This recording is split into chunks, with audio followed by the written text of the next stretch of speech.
Damos la bienvenida en el estudio de los desayunos de 24 horas al canciller subrogante Andrés Herrera. Bueno, bienvenido, y quisiera que usted nos comente cómo está el proceso ya de solicitudes de visa de la gran cantidad de hermanos venezolanos que están en nuestro país. Bueno, muchas gracias en primer lugar por la invitación.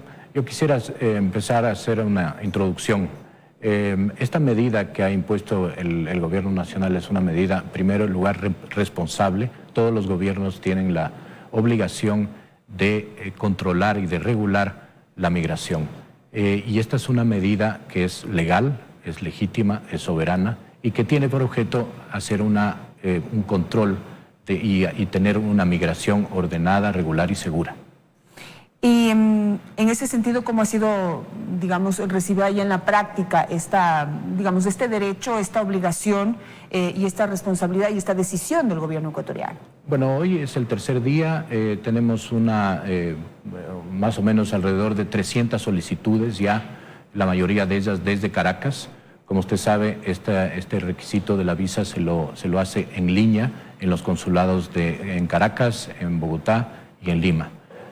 Hasta el momento tenemos unas 300 solicitudes, las estamos analizando. El ciudadano debe solicitar una cita porque hay que verificar la autenticidad de los documentos que están presentando, que es el pasaporte y el certificado de antecedentes penales o judiciales. Y ahora, estas 300 solicitudes son recientes, es decir, no aplican para la visa humanitaria porque hay un límite, ¿no? Antes del 26 de julio pueden aplicar a la visa humanitaria. O aclárenos, por favor, ¿cómo Bueno, es? yo quisiera hacer realmente una diferenciación. Tenemos la visa humanitaria para los que van a solicitar, aquí. No, primero para los que van a ingresar, que eso empezó a regir a partir del lunes 26 de agosto. Y luego el otro tramo, el otro segmento, que es para los que ya están aquí, y ese proceso va a empezar en octubre. Ambas categorías de visa son visas de excepción de carácter humanitario. Son visas que en ambos casos no van a tener un costo, solamente va a tener un costo del servicio de la aplicación, del formulario, que son $50, y va a ser por 2 años.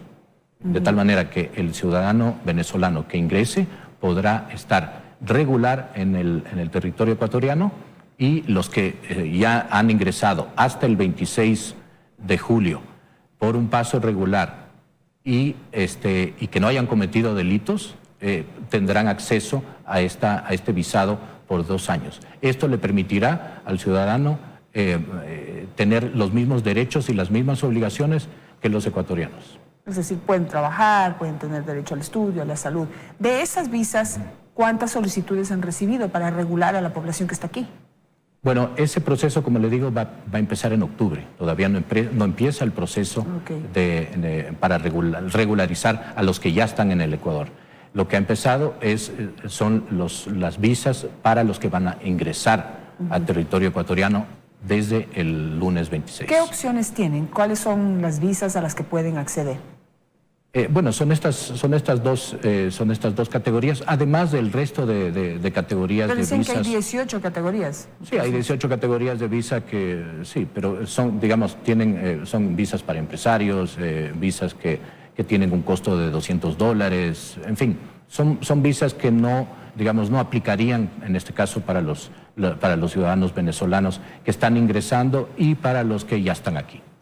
¿Qué es lo que aspira el gobierno ecuatoriano con estas nuevas condiciones y esta restricción en torno a la población que ya está aquí y a la que piensa entrar? Hablemos de la que ya está aquí. ¿En cuánto tiempo podrían estar regularizados? El proceso de regularización de los que empieza ahora en octubre, el proceso termina el 31 de marzo. La idea de esta regularización es que tengamos una población primero identificada, que se sepa en dónde está, qué actividades se están realizando y que además esas personas puedan también contribuir a través de las obligaciones que tendrían en materia de pago de impuestos y todas las obligaciones que un ciudadano ecuatoriano tiene en el Ecuador.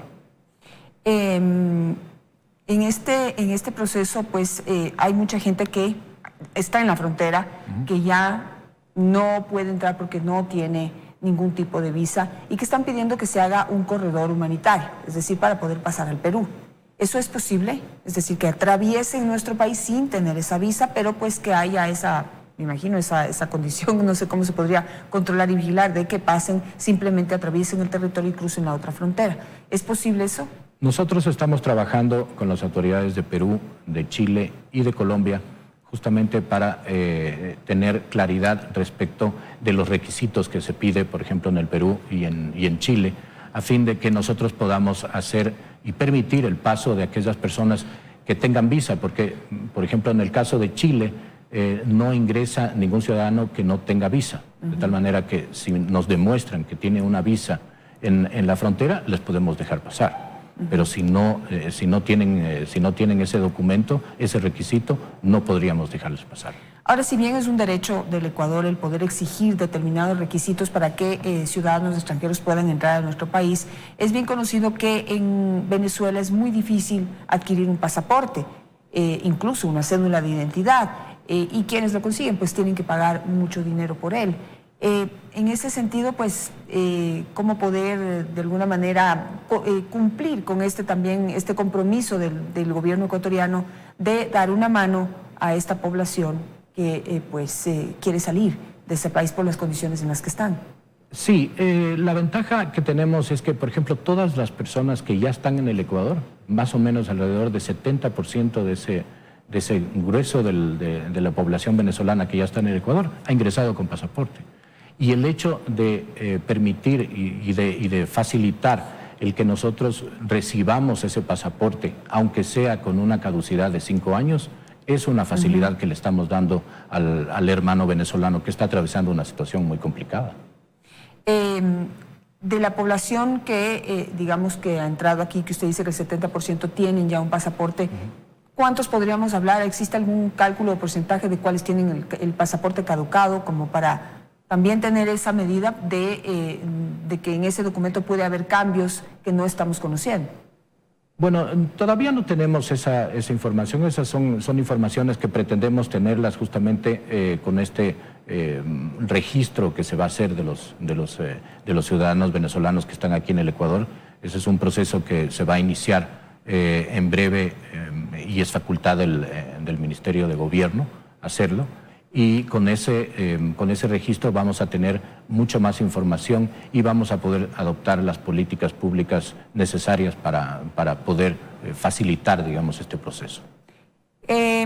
Con este nuevo procedimiento, ¿se podría frenar un poco el cálculo que había de que hasta finales de este año unos 500.000 venezolanos estarían en nuestro territorio? Y yo le voy a dar un dato que me parece importante. El día de ayer ingresaron 31 personas por el puesto de Rumichaca. De los 1.700 que venían ingresando casi a diario, bajar a 31 personas creo que son cifras significativas y que podrían frenar esas perspectivas que tiene Naciones Unidas de que hacia fin de año tendríamos 500.000 venezolanos en el Ahora, país. esta transparentación de los ciudadanos venezolanos, en este caso, que estén aquí en el Ecuador, que se puedan regularizar para que puedan tener los mismos derechos que tienen los ecuatorianos, obliga al Ecuador a prepararse para poder tener soluciones para esa población, de escuelas para los niños o médicos, espacio en los hospitales y sobre todo para poder atender las necesidades laborales. Frente a las dificultades que ya existen para la población ecuatoriana, ¿cómo piensan resolver esos problemas? Porque ahorita que no sabemos dónde están, ni quiénes son, ni qué están haciendo, de alguna manera no existe esa obligación, responsabilidad por parte del gobierno. Pero ya transparentados, hay que ver qué se hace con ellos. Justamente ese es uno de los objetivos del censo y del registro de los venezolanos. Cuando tengamos toda esa información vamos a poder adoptar políticas que sean más acordes a las necesidades, pero lo que sí quiero insistir es que esta medida es una medida responsable, es decir, el Estado ecuatoriano ha adoptado esta medida luego de un estudio pormenorizado y responsable de la problemática de la migración venezolana y lo que pretende y lo que busca es justamente eso, regular, ordenar y que la población ecuatoriana se sienta segura y la población de venezolana que ingresa también se sienta segura y que no sea objeto de abusos, por ejemplo, por parte de empresarios inescrupulosos, en fin.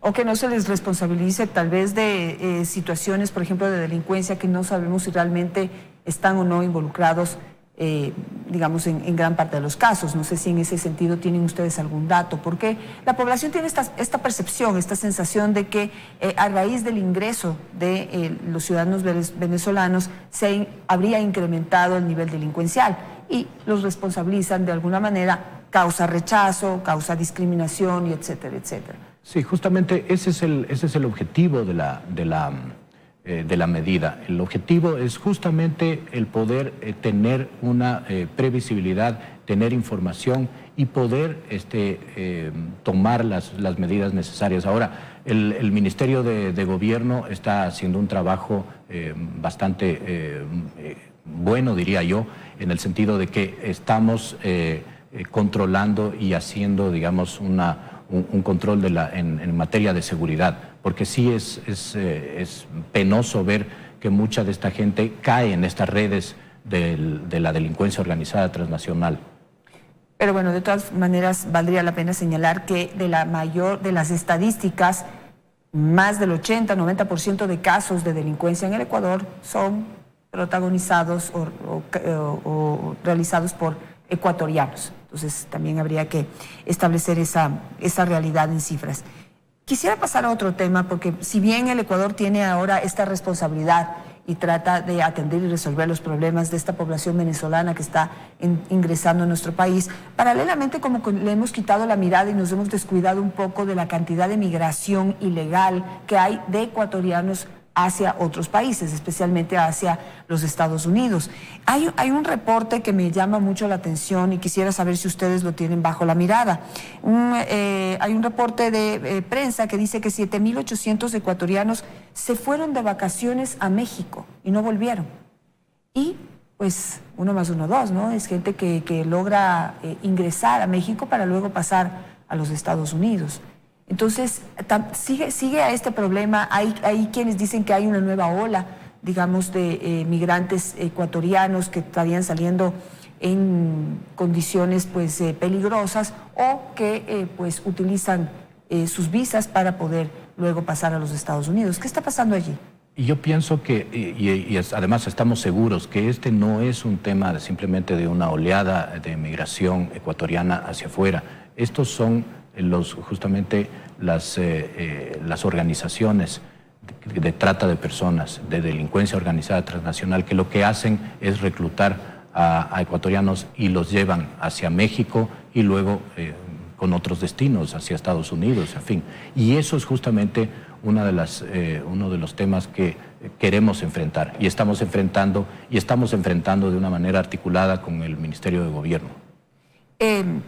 Hay un reporte que se va a publicar hoy, me manifiestan que hay otro ecuatoriano desaparecido, es decir, en esta población que está siendo víctima de estas organizaciones siguen reportándose desaparecidos, pero no vemos una acción, una respuesta, una política o algo que esté haciendo el gobierno para poder prevenir que estos ecuatorianos viajen con este destino desconocido y muchos de ellos desaparezcan en su intento de cruzar la frontera mexicana.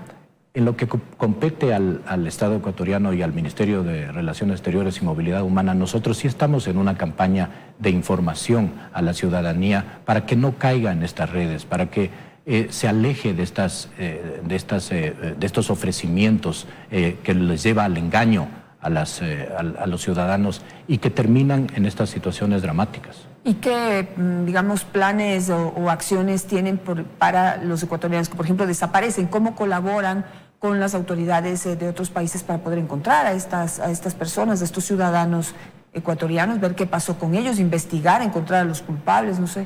Cuando se producen estos eventos, se activan determinados protocolos en nuestros consulados en México, por ejemplo, en la Ciudad de México, y en otras ciudades del país de México, y lo que se hace es justamente un trabajo con las autoridades para poder iniciar las investigaciones y ver qué es lo que pasó. O sea, nosotros sí estamos, digamos, al tanto y trabajamos hombro a hombro con las autoridades mexicanas para determinar y llevar adelante las investigaciones respecto de estos casos. ¿Ha habido sanciones, digamos, se han encontrado culpables en casos anteriores? Porque son varios los casos. En casos, sí, en casos que se han determinado digamos, el fin de las investigaciones y sabemos qué es lo que ha ocurrido, hay sanciones, el gobierno mexicano y digamos, la justicia mexicana ha adoptado las medidas